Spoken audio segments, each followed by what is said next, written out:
Salam alaikum Besem Hamasiyah. Akhir-akhir ini kita dihebohkan dengan polemik mengenai gambar Yesus dan Bunda Maria di Ka'bah. Mula-mula dari ceramah Buya Sakur yang mengutip naskah klasik sejarah Islam yang ditulis oleh Al-Azraqi yang berjudul Akhbar Makkah, kabar-kabar atau berita-berita tentang Makkah sebagai literatur yang dianggap tertua yang berbicara tentang sejarah Makkah. Dari pihak Islam, khususnya dengan pendekatan polemik, menganggap bahwa kisah tentang ditemukannya gambar Yesus dan Bunda Maria di Makkah ini seolah-olah itu akan memberi ruang atau celah kepada orang Kristen untuk dimanfaatkan untuk membenarkan iman Kristen mereka. Tetapi juga saya mengamati sebaliknya, di kalangan Kristen memang ada yang menganggap seolah-olah kalau benar ditemukannya gambar Yesus dan Bunda Maria di Mekah, ini seperti legitimasi atau pembenaran terhadap iman Kristen. Nah, saya kira ini pendekatan polemik yang sama-sama tidak sehat. Sehingga kadang-kadang membutakan mata objektif kita di dalam memandang sejarah sebagai sejarah. Nah, saudara-saudara yang mengasihi Tuhan dan mengasihi perdamaian, saya ingin mengutip apa yang diceramahkan oleh Buya Sakur ini untuk memberikan sekilas pemahaman kepada orang-orang Kristen mengenai polemik yang sedang rame-ramenya kita ikuti ini. Yang pertama, dalam sejarah Islam, dan itu tercermin dalam teks Al-Quran, yaitu surah An-Nasyr, surah ke-110, itu sangat terkenal sekali, yang diawali dari ungkapan idza ja'a nasrullahi wal fathu ara'aitan nasa yadkhuluna fi dinillahi afwaja. Itu intinya bahwa apabila telah datang pertolongan Allah dan kemenangan, kamu akan melihat orang-orang berbondong-bondong kepada agama Allah dan seterusnya. Nah, itu dikaitkan dengan akan datangnya Fathul Makkah, yaitu pembukaan kota Makkah. Eufemisme dari istilah penaklukan Makkah. Nah, ketika Nabi Muhammad, Nabi umat Islam ini bersama pasukannya menduduki kota Makkah, dikisahkan oleh Al-Azraqi bahwa ada banyak gambar-gambar atau patung-patung berhala yang kemudian dibersihkan oleh rombongan umat Islam ini, dan di antara banyak gambar-gambar berhala kaum pra-Islam yang dikonotasikan dengan jahiliyah dalam sejarah Islam itu juga dikisahkan adanya gambar Yesus dan ibunya Maria. Lalu dikisahkan di sana wa amara bitamsi tilkas suwari wa wada'a kafaihi ala surati Isa wa umihi wa qala imhu al-jami'ah ila ma takhtayadi. Dan diperintahkan untuk menghapus semua gambar-gambar itu dan diletakkannya telapak tangan Nabi di atas gambar Isa dan ibunya, dan beliau bersabda, hapuslah semuanya ini ilama takhtayati, kecuali yang ada di bawah tanganku. Nah, itulah kira-kira riwayat yang dikutip oleh Buya Sakur yang sempat membuat heboh publik karena seolah-olah itu merupakan pembenaran bagi iman Kristiani. Padahal sebenarnya tidak harus begitu. Ayat-ayat itu apabila dipahami secara polemik dalam pendekatan menang kalah atau benar salah dalam kaitan dengan klaim masing-masing agama, Di situ kemudian relasi antara kedua pihak yang dikisahkan itu tidak menjadi menarik lagi, tetapi ditarik di dalam ranah pemahaman hitam putih terhadap para pihak yang dikisahkan di sana. Jadi itulah sebabnya saya selalu menghindari pendekatan-pendekatan polemik yang sifatnya menang kalah atau debat yang saling melaknat. Tetapi biarkanlah teks itu berbicara dengan konteksnya, dan silahkan Anda menilai sendiri. Itu sudah cukup.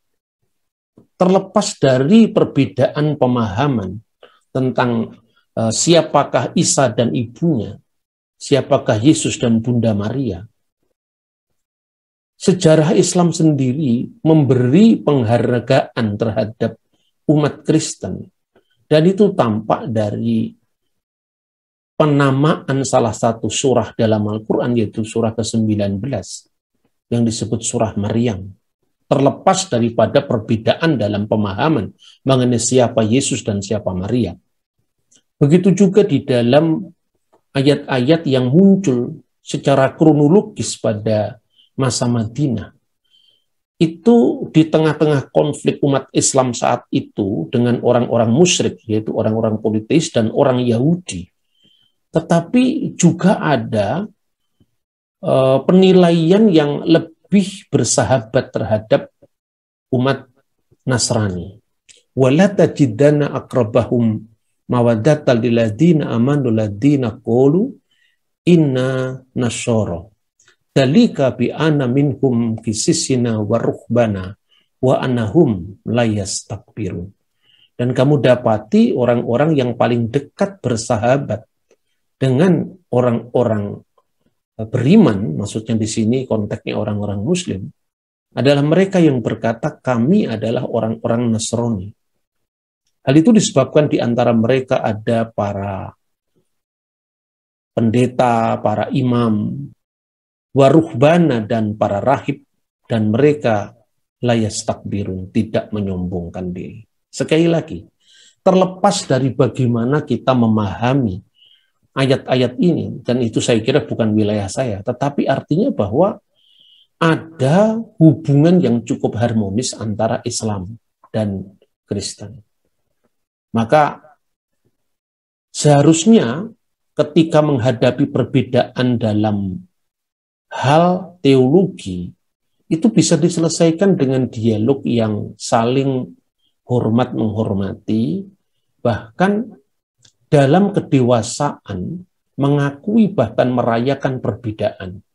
Ini saya kira itulah spirit dari Bhinneka Tunggal Ika yang selama ini selalu saya sampaikan. Nah, masalah yang kedua adalah tentang gambar Yesus dan Bunda Maria yang ada di Ka'bah. Selain dalam sejarah Islam, tentu kita bisa membaca sejarah umum. Secara khusus adalah sejarah pra-Islam, khususnya tentang wilayah Arab. Abad keempat ada catatan sejarah dari Epiphanius Salamis, Epiphanius dari Salamis, yang menulis kira-kira tahun 390-an.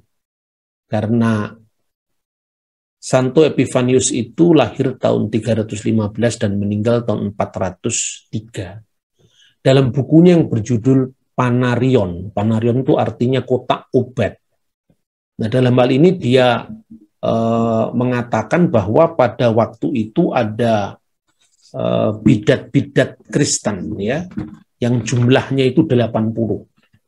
Dan beliau menulis menyediakan seolah-olah sebagai kotak obat untuk mengobati para bidat atau para pengajar yang menyimpang di kalangan gereja, mulai dari zaman Gnostik, Kerintus, Ebionit, kemudian abad keempat nanti ada sekte Nasrani, dan kemudian ada dua sekte yang oleh Epiphanius itu dikaitkan dengan sikap yang di satu pihak berlebih-lebihan terhadap Bunda Maria, sehingga sudah mengarah pada penyembahan, dan di pihak lain ada sekte yang begitu merendahkan Bunda Maria. Nah, kata 80 bidat ini oleh Epifanius ditafsirkan secara alegoris sebagai simbol dari 80 selir yang disebutkan dalam kitab Kidung Agung pasal 6 ayat 8. Artinya bidat itu seperti selir, dia mau memiliki sang suami tapi tidak sungguh-sungguh dalam perkawinan yang sah, tidak baik dalam konteks etis. Nah, saudara-saudara, dalam tulisan Epifanius itu disebutkan bidat yang terlalu memuja Maria itu sebagai koliridianisme. Sebaliknya ada aliran sesat yang terlalu merendahkan Maria, itu disebut sebagai antidikomariomitos. Antidikomariomitos itu yang sangat merendahkan Maria. Koliridianisme itu yang sangat meninggikan Maria. Nah, dalam bukunya itu dia disebutkan, pertama-tama dia bicara tentang kata antidikomariomitos. Menurut bidat antidikomariomitos, dia mengatakan begini, bahwa Maria yang suci setelah melahirkan Kristus berhubungan dengan seorang pria, katanya. Etol misan legentin agian Maria metatin to Kristo Genesia Andri. Ya. Kemudian ada yang mengatakan ia berhubungan badan dengan Yusuf. Sunitei pimi de autoto Yusuf. Nah, itu bidat yang pertama. Ini saya sekedar mengutip dari suara atau informasi dari abad keempat. Nah, sementara itu ada kelompok bid'ah, kelompok heretik yang begitu meninggikan Maria. Itu dikisahkan juga di dalam bab yang diberi judul kata koliridianon.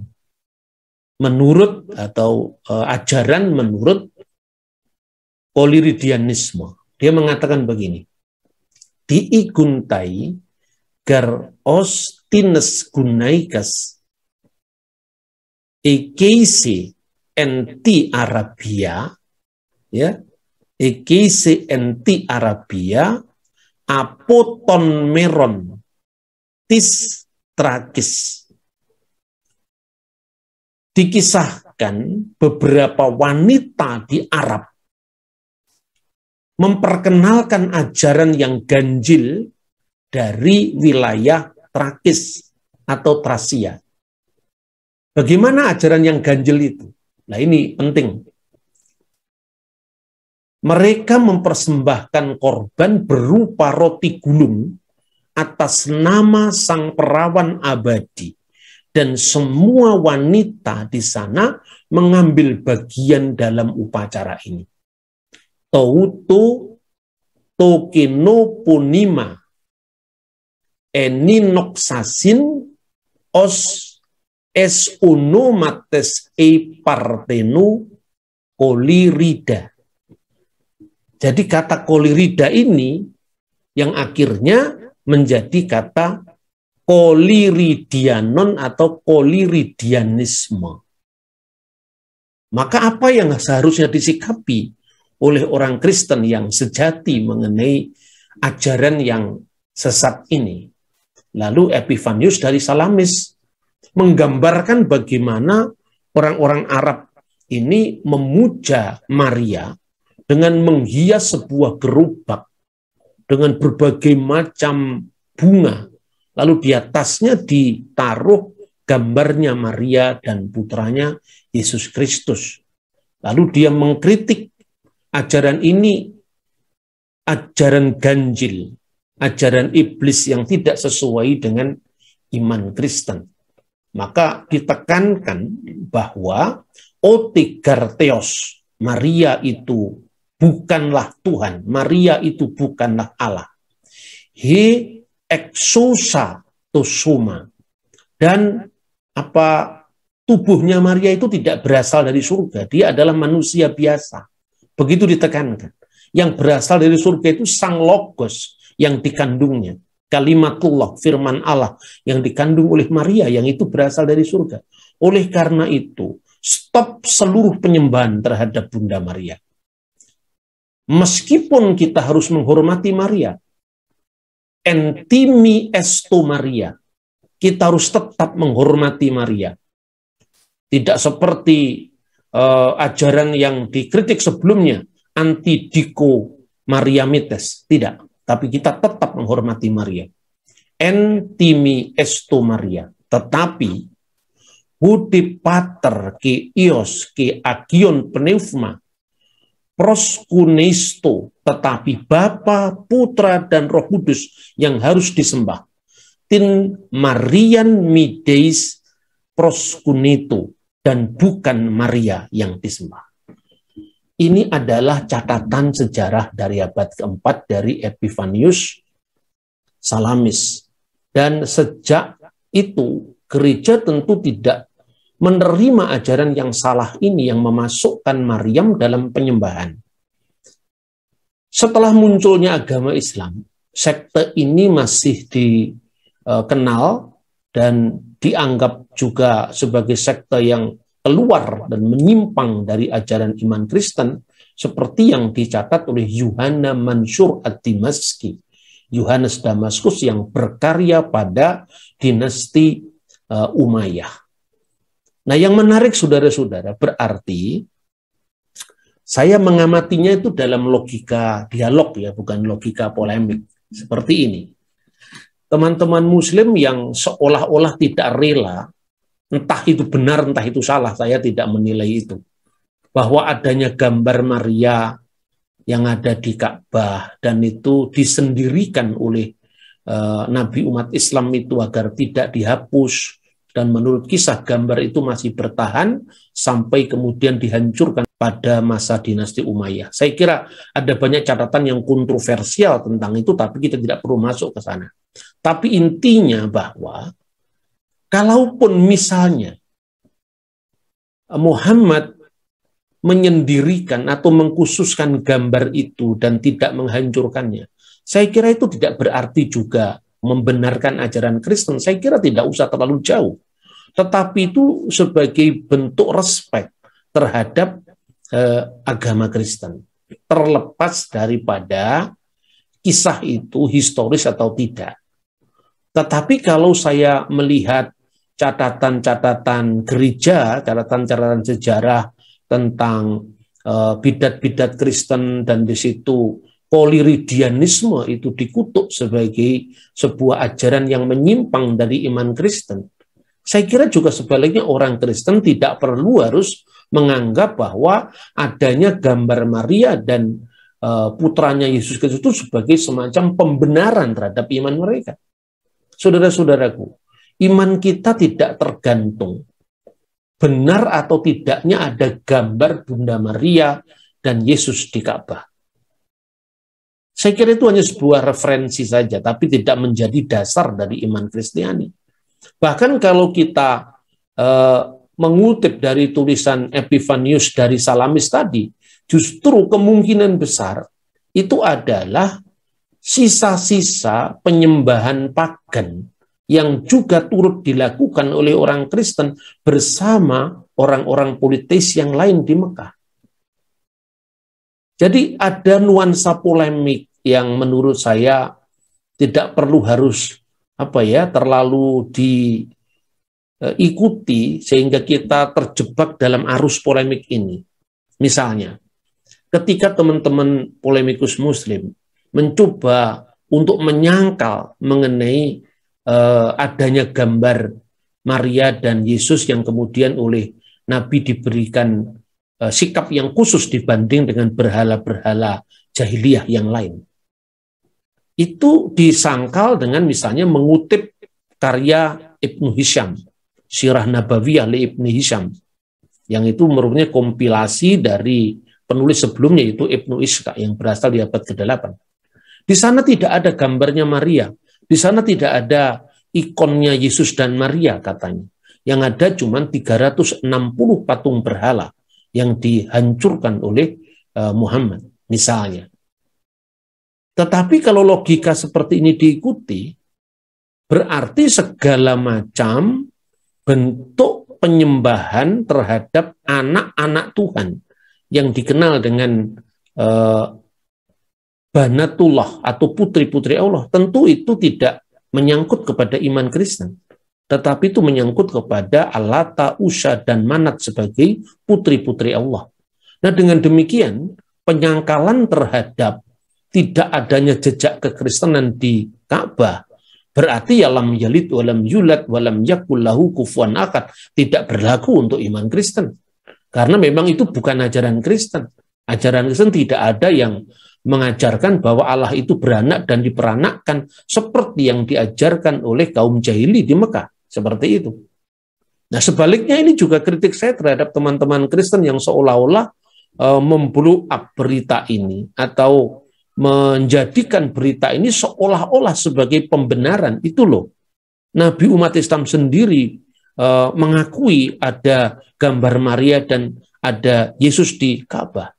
Nah, saya kira ini polemik yang menurut saya tidak sehat. Nah, justru yang lebih menarik apabila kalau gambar Maria dan Yesus itu ada di Mekah, itu berarti memang ya kelompok-kelompok yang itu dikritik oleh Al-Quran sendiri. Misalnya, saya pernah mengutip tafsir Al-Qasimi, seorang penulis tafsir Quran pada awal abad 20. Dalam tafsir Al-Qasimi itu disebutkan bahwa sesungguhnya kritik pada semacam ajaran Kristen itu sesungguhnya bukan ajaran Kristen. Katakanlah itu bukan trinitas, tetapi itu adalah triteisme, termasuk ayat yang dikutip dari surat An-Nisa 171. Wala taqulu thalatha. Jangan kamu mengatakan Tuhan itu tiga, kata Al-Qasimi. Ini merujuk kepada sekte Maryamiyun yang mengatakan bahwa Allah, Isa, dan ibunya dipuja sebagai tiga serangkai Tuhan. Dan itu dikaitkan dengan surah Al-Ma'idah ayat 116. Di mana Isa ditanya, a anta qulta linnasit takhiduni wa ummiya ilahaini min dunillah. Apakah kamu berkata kepada manusia, kata Allah kepada Isa, jadikanlah saya, Isa, dan ibu saya, Maryam, ilahaini menjadi dua ilah min dunillah di samping Allah. Dan Isa menjawab, qul subhanaka tidak, dan seterusnya. Artinya apa? Artinya bahwa kata Al-Qasimi ini bukan ajaran Kristen tentang Bapa, Putra, dan Roh Kudus. Karena sangat jelas sekali, seperti yang dikatakan oleh Epifanius dari Salamis, bahwa stop terhadap pemujaan Maria, apalagi memasukkannya dalam ajaran ketuhanan. Maka dikatakan, entimi estu Maria, kita tetap menghormati Maria. Tetapi hode pater, ke ios, ke agion pneuma, proskunesto, hanya Bapa, Putra, dan Roh Kudus yang disembah. Dan Bapa, Putra, dan Roh Kudus itu tentu bukan tiga Tuhan yang terpisah.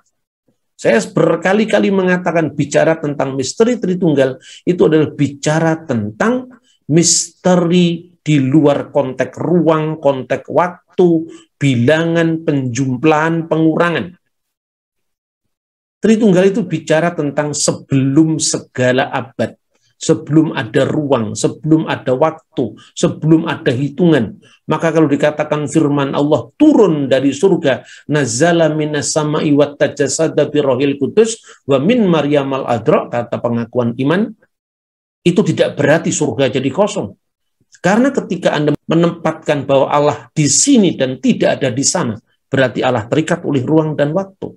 Kalau Allah misalnya lewat firman-Nya datang ke sini dan di sana kosong, berarti Tuhan berada di dalam ruang dan waktu. Pada Allah itu beyond time, di luar waktu, beyond space, di luar ruang.